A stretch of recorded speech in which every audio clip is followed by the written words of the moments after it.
JRPGs are known for how marvelous and complex they can be, which we all love. However, sometimes I just want a JRPG that lets me relax, and I know you do too if you clicked on this video. So I invited some of our favorite JRPG creators here on YouTube to share their cozy JRPG recommendations with you. Hello you gorgeous human being, it's Miss Bubbles. Remember, we don't have all the time in the world to list all of the relaxing JRPGs out there. So that's where you come in, and you can let us know down in the comment section. Without further ado, let's start our list with the amazing The Gaming Shelf and the marvelous Backlog Battle. Editing Bubs over here, and I just noticed I also forgot to say that we have an amazing Lady Pelvic sharing her pick as well.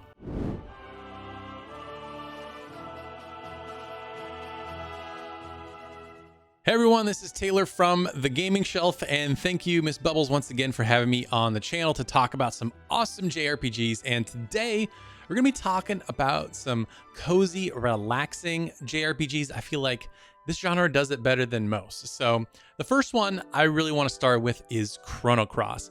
This is such a beautiful PlayStation 1 game, and thankfully it just got remastered for pretty much every modern console.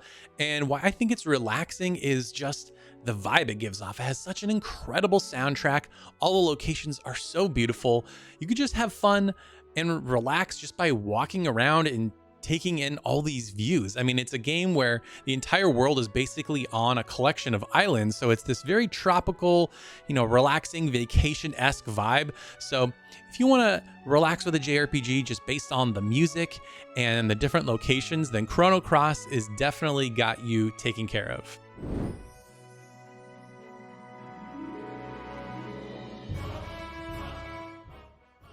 What's up everyone, Alex here, and my pick for cozy RPG has to be Sakuna of Rice and Ruin.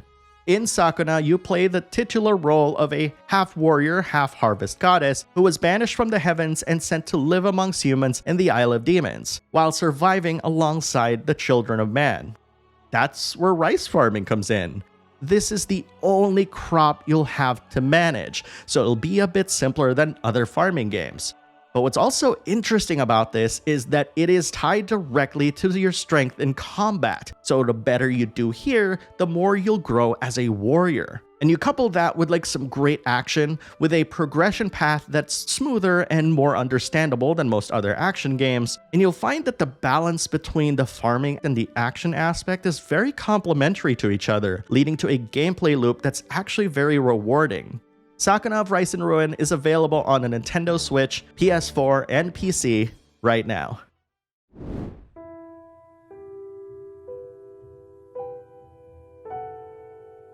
Hey y'all, it's your girl Lady Pelvic of Pelvic Gaming, and I think a cozy JRPG for me, while it's a tough one, I think Tales of Grace's F really does it for me. It's the cast for me. It's all cheese, baby. It's the power of friendship and family and love and overcoming evil. It's the classic tale. But what brings it all together, outside of the amazing combat system, are the characters. Asbel is kind of like the Sora of the Tales of series. He just wants to do right and help everybody. I love his stick-in-the-mud brother.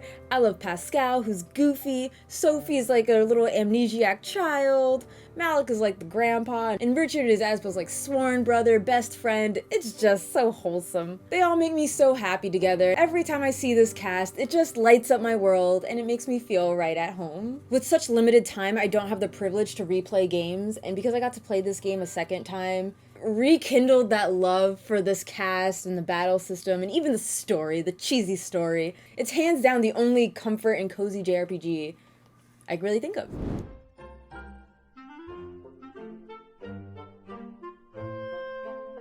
Pokemon Let's Go on the Nintendo Switch was definitely a controversial one, with the fanbase just being divided, with some saying that it was very childish, while others loving the new twists offered. I can speak for myself and say it's thanks to this game I finally found my way into the series and learned about what Pokemon games are about.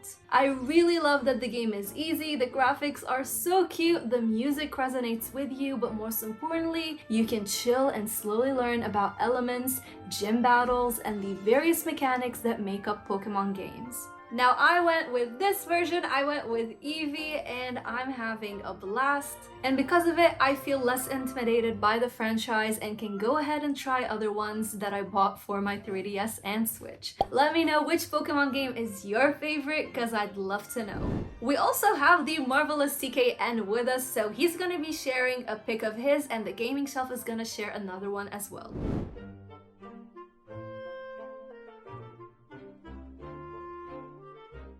Hi guys, TKN here, and thanks to Miss Bubbles for letting me be a part of this video. So the first one I'm going to recommend is Atelier Sophie 2. It has all the charm and comfy vibes from the first game, but it is a marked improvement in many respects. Sophie takes the lead role once again along with Placta and is drawn into the dream world of Erdeviga, and it doesn't take long to get stuck into the alchemy that is the cornerstone of any Atelier game. The gameplay loop of gathering, mating items and fulfilling requests is just as fun as ever, and as before, it's a low stakes adventure for the most part, propped up by a wonderful cast of characters.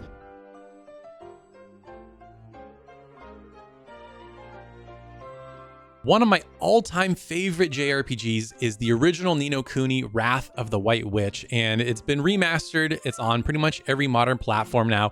And again, why I like it and why it's so relaxing to me is it's such a beautiful game. I mean, it's inspired by Studio Ghibli, and in fact they even contributed to the game with some animated cutscenes, but just walking around this world is so much fun, taking in all the fantastic Ghibli-esque worlds, especially Ding Dong Dell, one of my favorite towns in the whole game, where like some of the people are cat people and the town mayor or the king of the town is a cat. So if you want great music, great locations, and an overall just like jolly Ghibli-esque vibe, definitely you gotta check out the original Nino Kuni.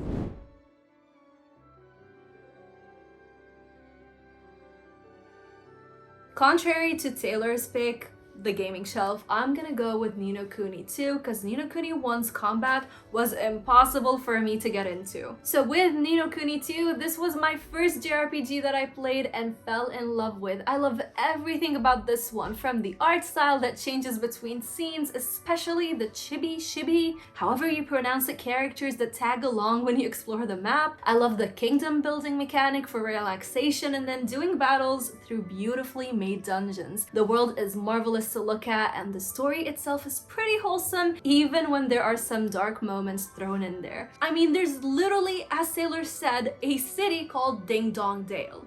What? I did get stuck in a dungeon because I didn't know about the process called grinding back then. So to make things even worse, I had overwritten my saves. So once I gather back my courage, I'll definitely go back to Nino Kuni 2, and I plan to finish it because it's amazing. So I highly recommend you check it out. I wonder what TKN and the Gaming Shelf have next for us, so let's find out together.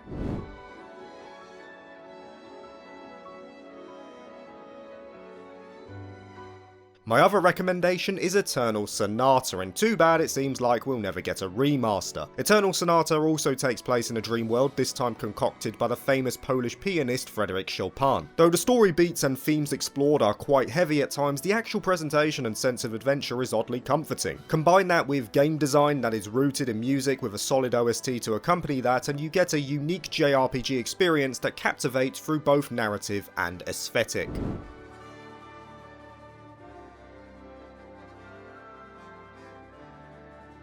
And another PlayStation 1 classic that I think is really relaxing that I want to recommend is Final Fantasy VIII. Now, I know a lot of people don't like Final Fantasy VIII, but with the remaster, you can speed up all the stuff that makes it annoying. But to me, just like Chrono Cross, I think what makes it really relaxing is the music and the locations. This is one of those Final Fantasy games where a lot of the locations are very relaxing, are very tropical-esque. And to me, this has my favorite soundtrack of any Final Fantasy game. And also, if you don't want to battle, you don't worry about saving the world, there is a card game that you can play that has no consequences really outside of just enjoying a nice card game. So if you want to soak in some nice views, some great music, and just chill with a good card game, then definitely check out Final Fantasy VIII.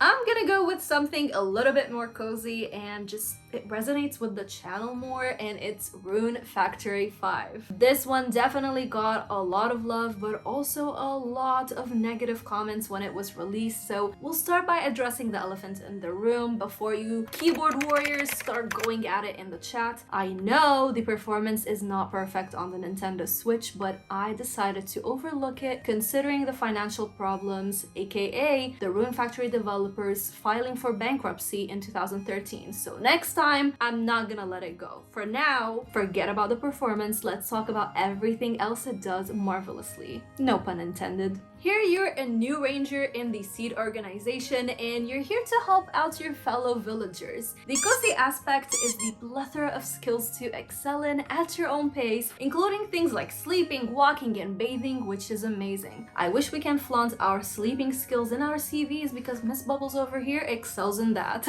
Jokes aside, you have a farm to plant your crops in, but you can also plant them on the back of beautiful dragons, and crops themselves have an intricate process to harvest the best ones. Not only that, but you can also cook, craft, and expand your relationship with many NPCs as well as marry them if you want to. You also have dungeons to fight or tame monsters and bring them back to help you on the farm. This is probably the third time I've talked about Rune Factory 5 on the channel, so it goes to show how much I love this one, and if you've played it, I want to know, who did you romance? Alright, Taylor Rune. Shh, don't tell him I called him that.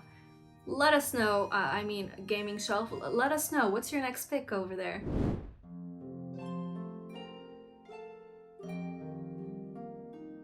Now, a more recent JRPG is Blue Reflection Second Light. This is a game about high school students that are lost in this really strange version of a high school. They're in this world, they don't know where they are, they don't really know each other, but it's very relaxing because you do go on, little adventures where you go and you do battles, but back at your base, it's all about just talking with your friends and building out the base and finding ways to relax and just hang out with each other. And it's one of those games that just has a lot of chill vibes with the music that's very relaxing. It almost feels like a slice of life anime that you can play. Again, if you want a game that doesn't have too many high stakes, great way to interact with your characters in some low stakes ways, some really relaxing, great music, definitely check out Blue Reflection Second Light.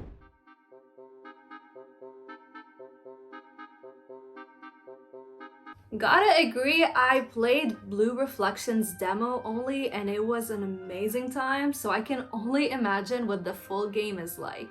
But I'm gonna have to go with Dragon Quest Builders 2. This is a spin-off title in the Dragon Quest franchise and introduces you into a sandbox that's a mix of blocky art style that we see in Minecraft while also bringing in cute characters to ultimately give us an interesting story. This standalone journey lets you enjoy building and crafting to your heart's content while also gathering resources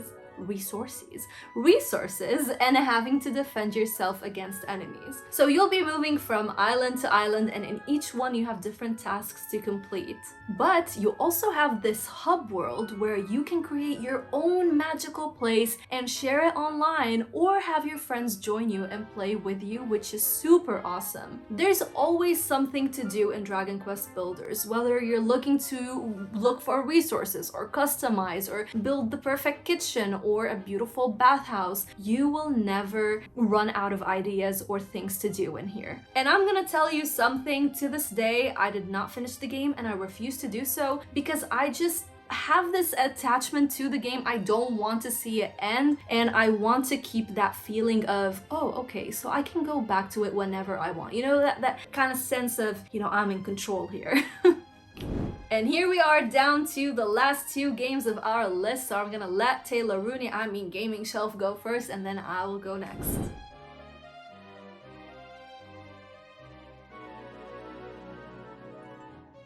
Now, this last one for me might be a little surprising, but hang with me on this one. Etrian Odyssey 4, Legends of the Titans. I believe that's the subtitle. But, you know, really, you could pick any of the modern 3DS Etrian Odyssey games, and here's why it's relaxing for me. My favorite part about this game is just mapping out the dungeons. So on the top screen, it shows your characters walking around the dungeons, but then on the bottom screen, you can map it out with the stylus, and you can add little things, whether it's a door or a treasure chest or where monsters hang out. For some people, this might seem tedious, but for me, it was so relaxing. I love just going to every corner of the map and filling that map in. It was very relaxing, and if you find the combat too hard, just turn it on easy and just enjoy walking around and filling out the dungeons. I had a blast with this game, and I know there's a ton of others that came after it, so pick your Etrian Odyssey of choice for the 3DS, and I'm sure that you'll have a great relaxing time with it like I did.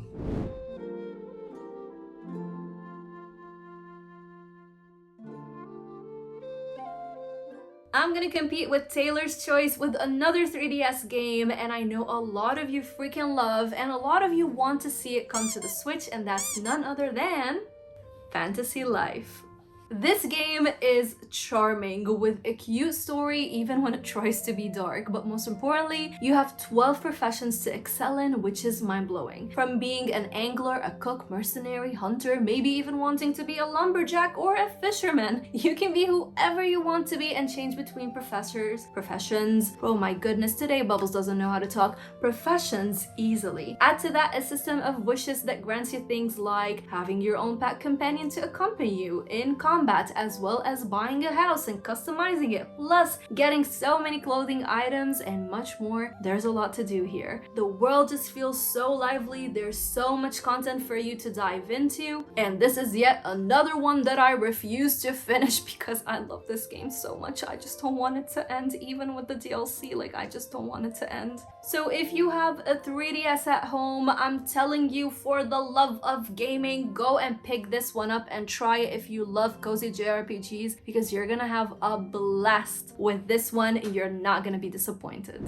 Let us know your go-to COZY JRPG in the comments section. Could have been doing anything, but you chose to spend your precious time here with us, so please check out the wonderful content creators that were here with us. You're gonna find their channels in the pinned comments. This video would not exist without the Bubbly Club, the amazing supporters behind this channel, and you can become a member as well by either checking my Patreon page or the YouTube memberships to get plenty of awesome perks, and also helping us keep up with these beautiful videos that you're seeing, because in the end, what's the world gonna be without some bubbly love in it? Stay bubbly, stay positive, and I'll see your gorgeous, beautiful, amazing self in the next one. Bye!